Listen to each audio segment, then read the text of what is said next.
Amazing day to all. This is teacher Dan Rogayan, and welcome to another episode of our letter review drill, which is part of our preparation for your upcoming board exam come March 2025 for science majorship. So let me first share my slide. All right. So as I mentioned, this is our preparation for your science majorship. We are now in review drill number 18 and we will be covering concepts in environmental science. So samahan po ninyo akong muli para sa pagsasagot natin ng mga items natin for our science majorship. Let us all start, of course, with the reminder of our goal to pass and even top the board licensure examination for professional teachers. And let's keep manifesting and let's keep praying. Let's keep our faith that you will all pass the board exam. For our review focus, we will be covering earth science under the sub area environmental science. And we have two learning outcomes as stated in the enhanced table of specification. And these are the following. The first one is to illustrate the interdependence of living organisms with each other and with their natural environment. And secondly, deliberate the food chain links which show how the organisms are related in utilizing energy and nutrient. Okay? So I hope ready na po ang lahat. I'm hoping you have your pen and paper with you. Samahan po ninyo ako and try po ninyo no, nasagutin yung ating mga items. All right, so we will be having 25 items for this review drill. All right, I think everybody's ready. Let's start with item number one. So, in the study of ecology, what are the four levels of organization arranged in the correct order? A. Population, ecosystem, community, biosphere. B. Population, biosphere, community, ecosystem. C. Population, community, ecosystem, biosphere. Or letter D. Ecosystem, population, community, biosphere. So, which is the correct arrangement? All right, the four level of organization in the ecological level.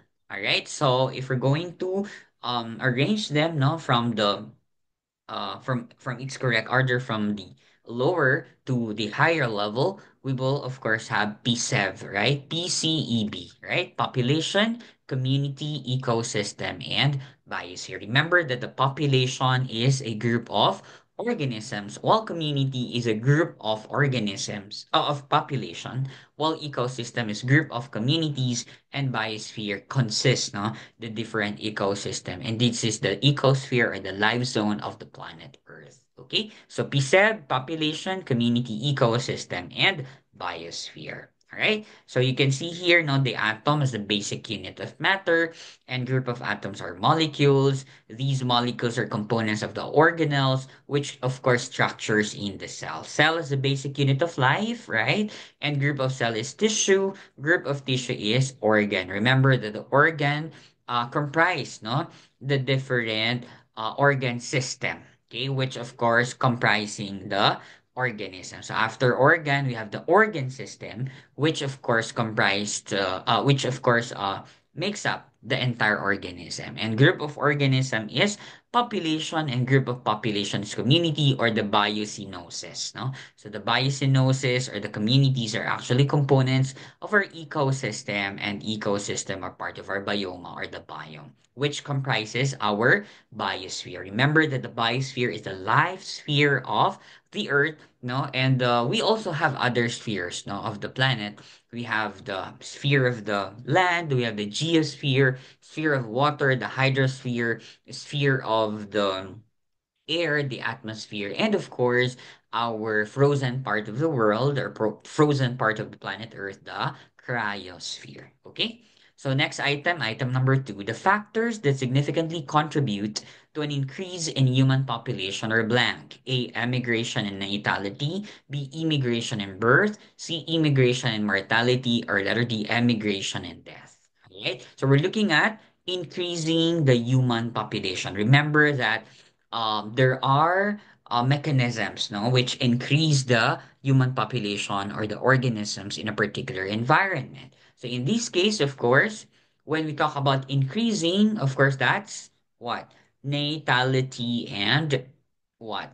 Immigration. So dahil wala naman tayong ano rito. Of course, the other term for natality is birth. So we have letter B, the correct answer. Immigration and natality are the two processes which increase the population of an area. In this case, increasing the human population. Remember, the migration or the movement of organism from one place to another.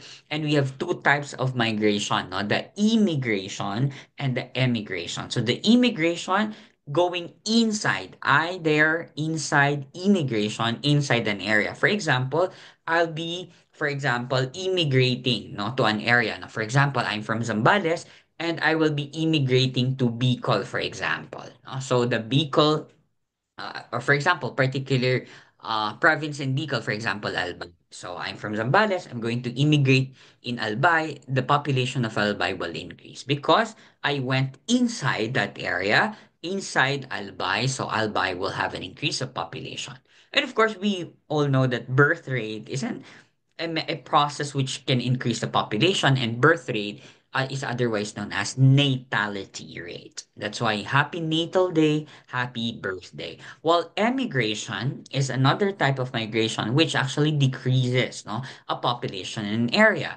So for example, I'm from Zambales. I emigrate from Zambales. So the Zambales population will now decrease because there would be -1 and ako yun. And I have to immigrate to a particular place in Albay, for example. So emigration is here emigration is exit no from an area. While I hear inside going inside an area. If you go inside an area, there would be an increase of population. If you exit from an area, there would be, of course, a decrease in a population in an area. Okay, so just in case, no, the board exam will ask you, how about the decrease in human population? That's emigration and mortality because mortality rate or is otherwise known as death rate. Okay, item number, okay, before we do that, no, before we go to the next item, you can see here that birth, no, and immigration increases the population. So birth and immigration add individuals to a population, while the death or the mortality rate and the emigration,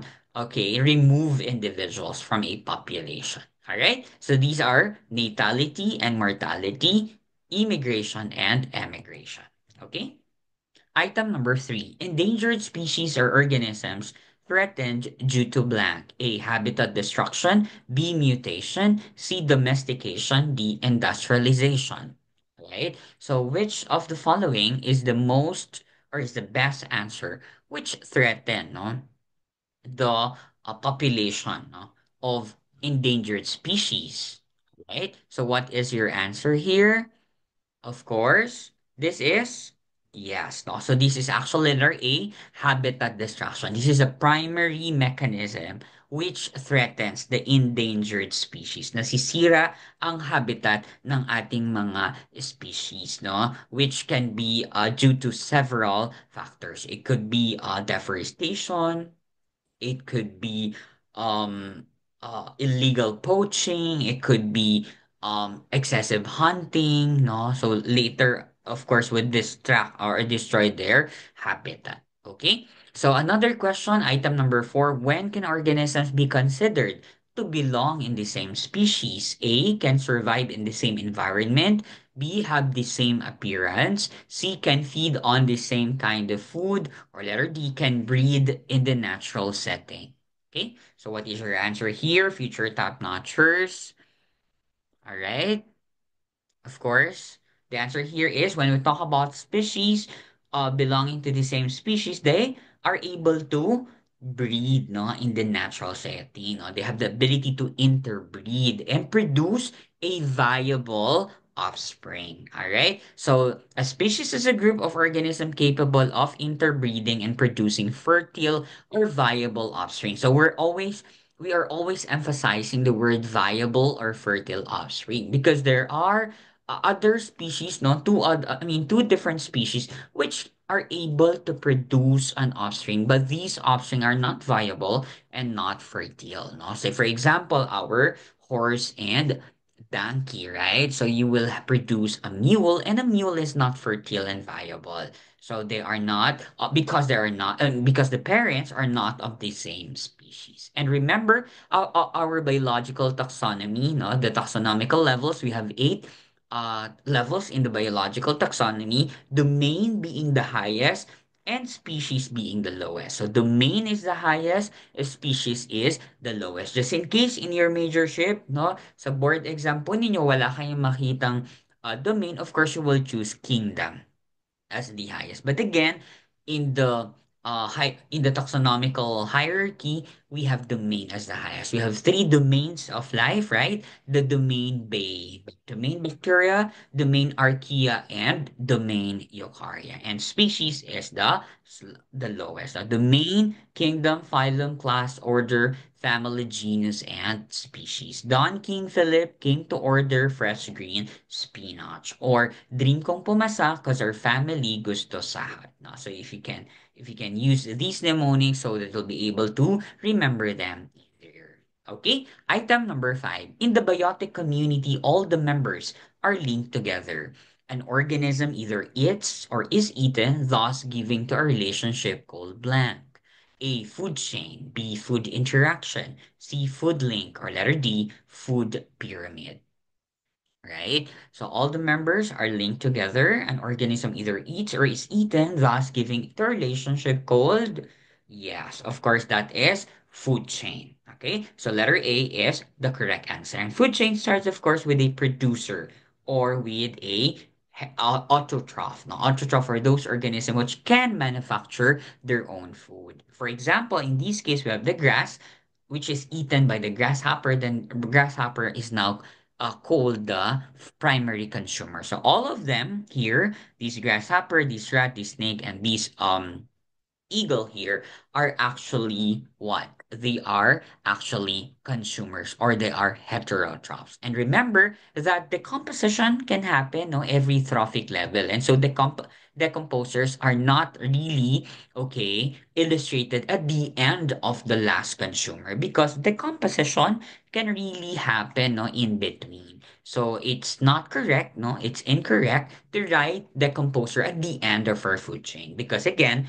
in each or in between trophic level, there would be possible decomposition. There would be possible death. All right. So that is our food chain. Item number 6. Choose the abiotic component that affects the ecosystem. A, water. B, plants. C, soil organism. Letter D, insect. We're looking at abiotic component, right? And when we talk about abiotic component, this is without life or non-living factor. And so which among is a non-living, okay, factor? Okay, of course, that is letter A, water. Now, soil organism which lives on in the soil is actual living organism. Plants belonging to kingdom Plantae are living organisms. Insect, which belongs to phylum Arthropoda, kingdom Animalia are also living. Water in this case is an abiotic component. All right, so we have different abiotic factors or those that are non-living components of the ecosystem. We have the wind, which is very important also in pollinating, of course, our plants, no? The sunlight, which is the ultimate source of energy and light on earth, the soil, right? Water, which is considered the excellent solvent, our atmosphere, which also serves as our blanket, no, protective blanket here on Earth, particularly with the presence of the ozone layer in the stratosphere. And of course, the temperature. That's why we're really, trying to uh, decrease no, our ecological footprint and contribute to the mitigation of the climate change that we're experiencing. Because the higher the temperature later would really disrupt no, our ecosystem or our biosphere in general. Okay, item number 7. Most desert animals are gray or brown, okay, in color in order to blend with the rocks and leaves. What adaptation is it? A, warning adaptation. B, mimicry. C, warning coloration. D, behavioral adaptation. So what is your answer there? Okay. What is your answer, future top notchers? All right. Of course, no, when we look at this, no? When we encounter this question, no? So this is actually what? Mimicry, no? Which is, of course, a type of what?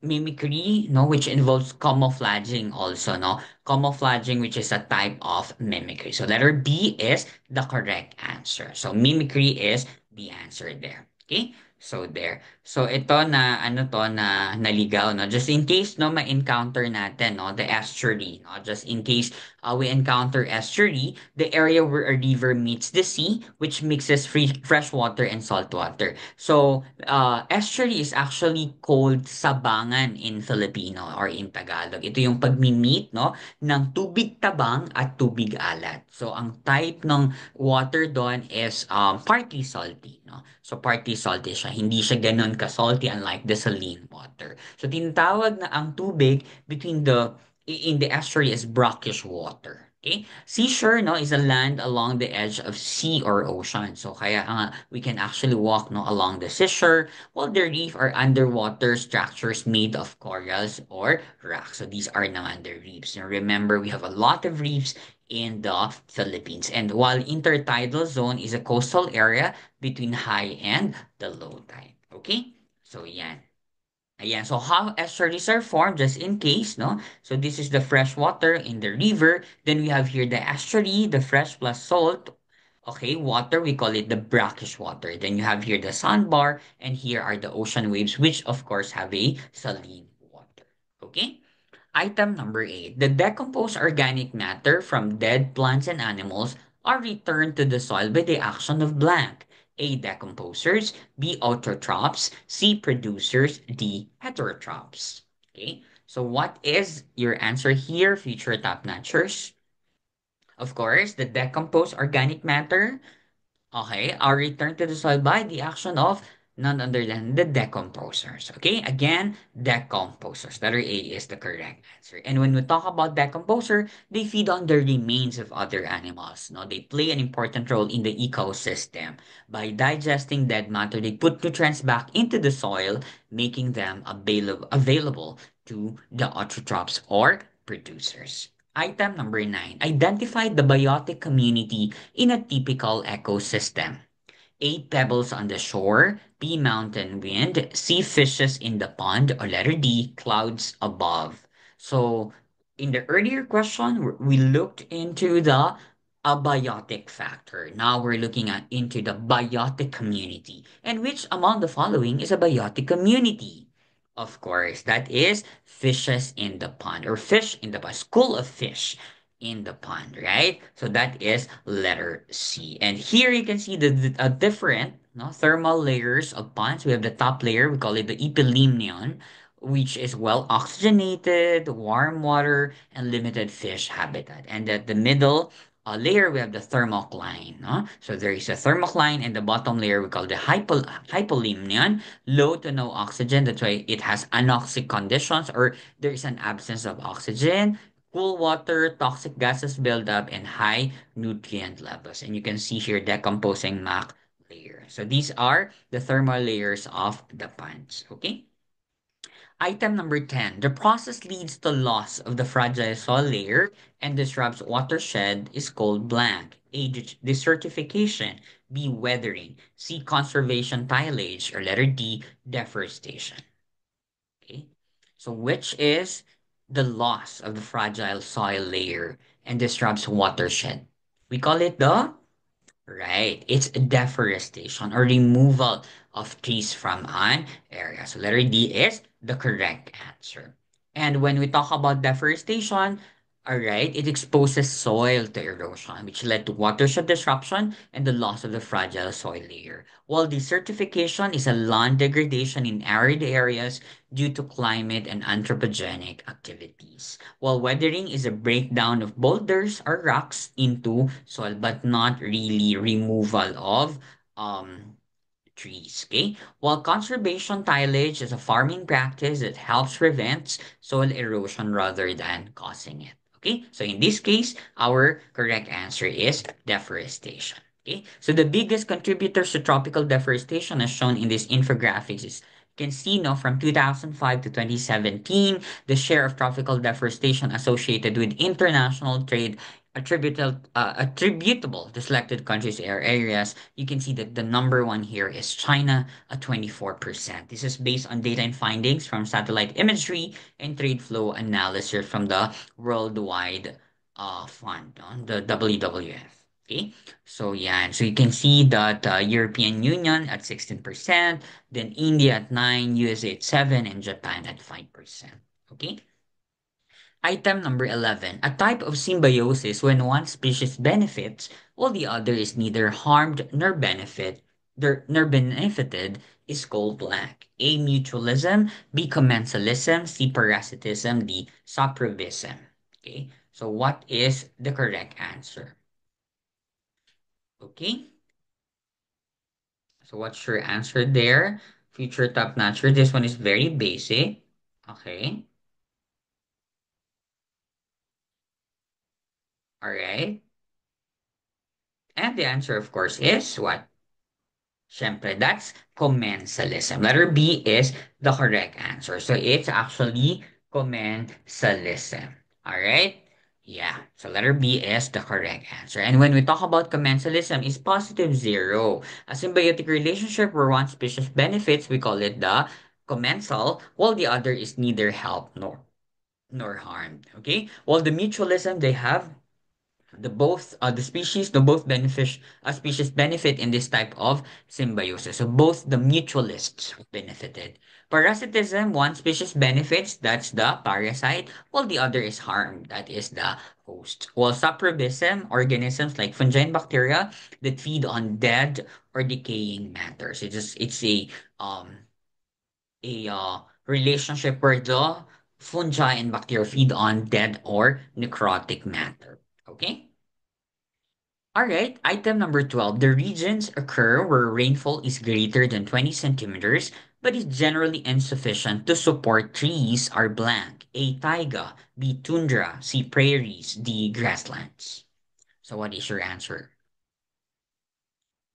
All right. So here, of course, no, greater than rainfall is greater than 20 centimeter, but is generally insufficient to support trees. That is letter D. The answer here is grasslands. Okay. So grasslands are actually are receiving no moderate rainfall that support grasses but not trees. While taiga, also known as boreal forest, is a cold forested biome with coniferous trees. So kapag sa taiga, no, coniferous forest ang meron doon. While tundra, the coldest biome, treeless biome siya with permafrost where low temperatures limit the growth of trees. While prairies are temperate grasslands, no, with moderate rainfall. So there are specific terms, no, types actually of temperate grasslands. So we have the Russian steppes, okay, the South American pampas, and the North American prairies. So kapag sa Russia, steep siya, no?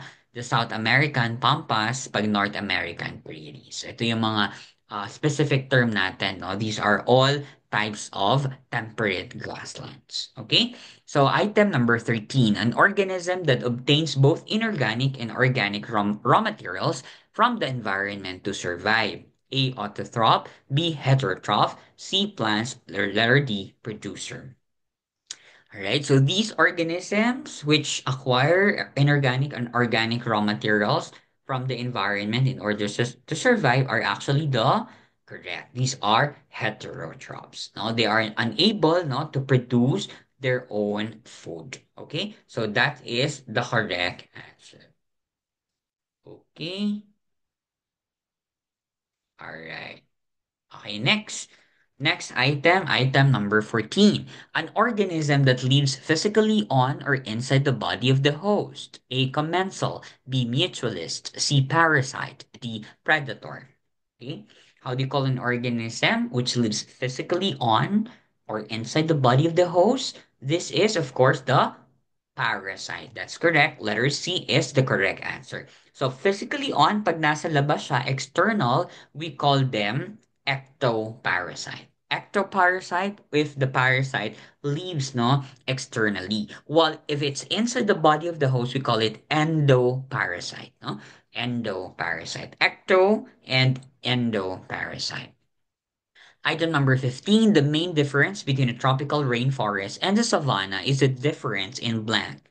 A, soils, B, animals, C, temperature, D, precipitation. All right. So what's the difference between a tropical rainforest and a savanna? Okay. So this is, of course, letter. What's your answer? Future top notchers. Okay.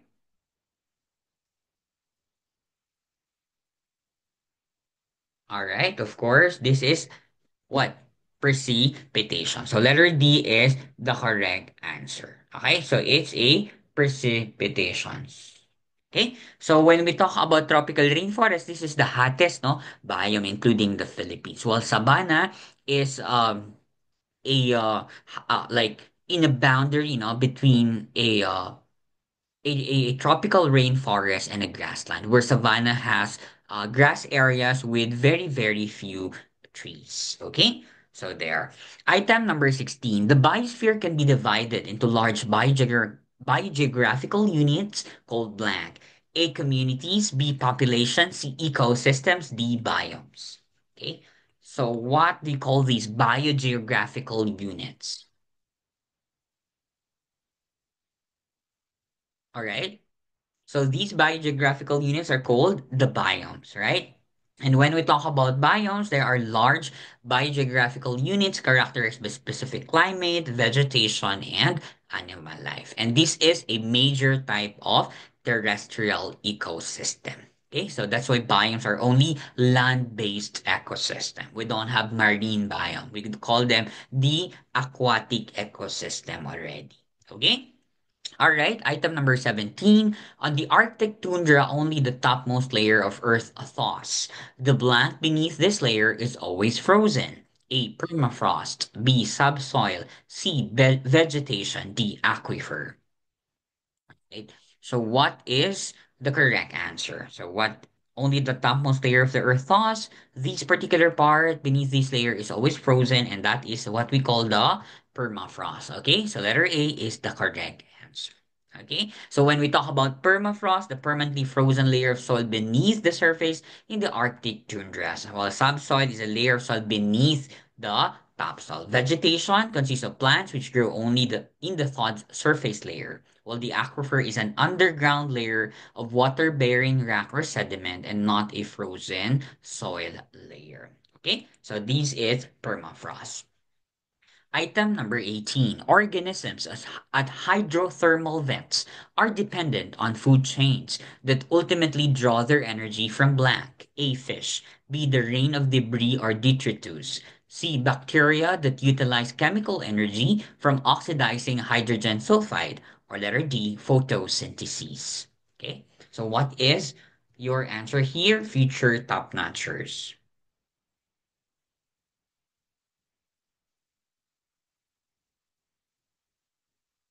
All right, of course.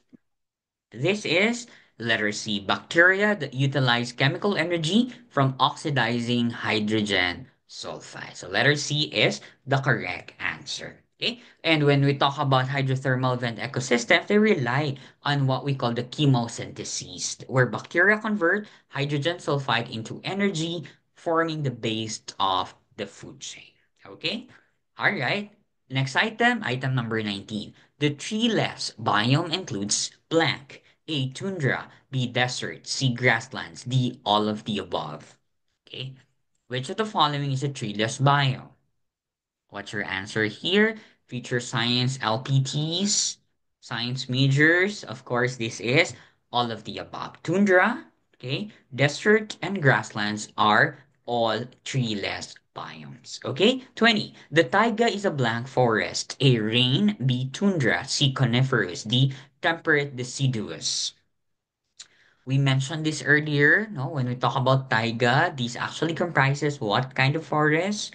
Not a rainforest, but a coniferous forest. Letter C is the correct answer. It's coniferous forest. Okay, so taiga, also known as boreal forest, is dominated by coniferous trees like pines, spruces, and firs, which are adapted to cold climates. So coniferous forest contains evergreen trees that bear cones. Okay, again, taiga also known as boreal forest or northern boreal forest. Okay, the second coldest biome after tundra. Item number 21. The ground cover usually found in the taiga is blank. A. Lichens and mosses. B. Grass and tall weeds. C. Ferns and thick understory of trees. Letter D. Acacia shrubs. So which do you think, no, comprises the ground cover of the taiga? All right. Taiga is, of course, taiga's ground covers, of course. Right, right. So what is your answer? Letter A, lichens and mosses. So letter A is the correct answer. Lichens and mosses, okay, the ground cover usually found in taiga is lichens and mosses. Letter A is the correct answer. So taiga is a cold climate and acidic soil, which supports the lichens, the mosses, and low-growing plants rather than dense vegetation. So that is what again? Lichens and mosses. All right. Item number 22. Blank encircle the tall trees in the tropical rainforests to strengthen the trunk. What do you think is the answer? Is it grass and tall weeds, lianas, succulents, or letter D, acacia? How do you call this um encircling organisms, no? Which encircle the tall trees in the tropical rainforest to strengthen the trunk? We call them the letter, what's your answer? Tap dancers, future tap dancers. Of course, that is letter B, lianas. So these are the lianas that encircle the tall trees. Ayan. So these are the lianas. Okay, they encircle the tall trees to strengthen the trunk. Okay. Item number 23. Black are air plants that grow on other plants but do not parasitize them. A. Chaparral. B. Epiphytes. C. Savanna. D. Succulents. How do you call these air plants again? Which, of course, exhibits commensalistic relationship. Of course, these are epiphytes. Epiphytes are attached to the tree without harming the tree. The epiphytes are the commensals, which benefits from the relationship because they get to have a higher part in the tree with greater sunlight and greater precipitation, while the tree is unharmed, no, nor benefited. So we call this relationship trees and epiphytes as commensalism. So these are examples now of epiphytes attached to tall trees or to trees in general. Okay. Item number 24. Deserts occur in regions where annual rainfall is less than blank. A. 10 centimeters. B. 25 centimeters. C. 35 centimeters. Letter D. 50 centimeters. All right. So deserts occur in regions where annual rainfall is less than, what do you think is the answer?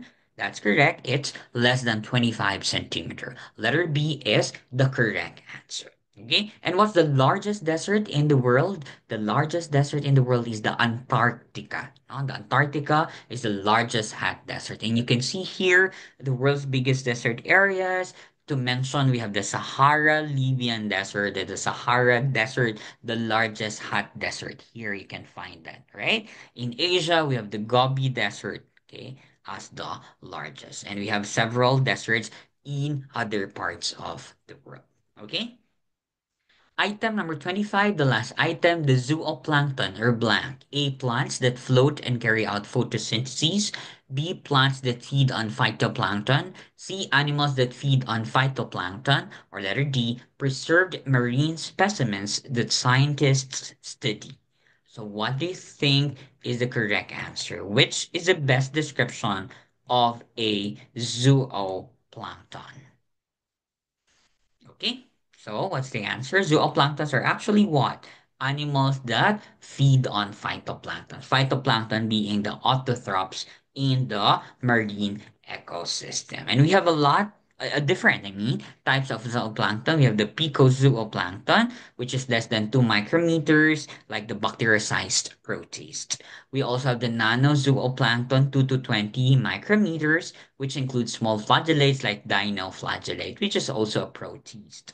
We also have the microzooplankton from 20 to 200 micrometer. These include ciliates, rotifers, and small copepods. We also have last the mesozooplankton from zero point 0.2 to 20 millimeters. So medyo very visible itong mga to.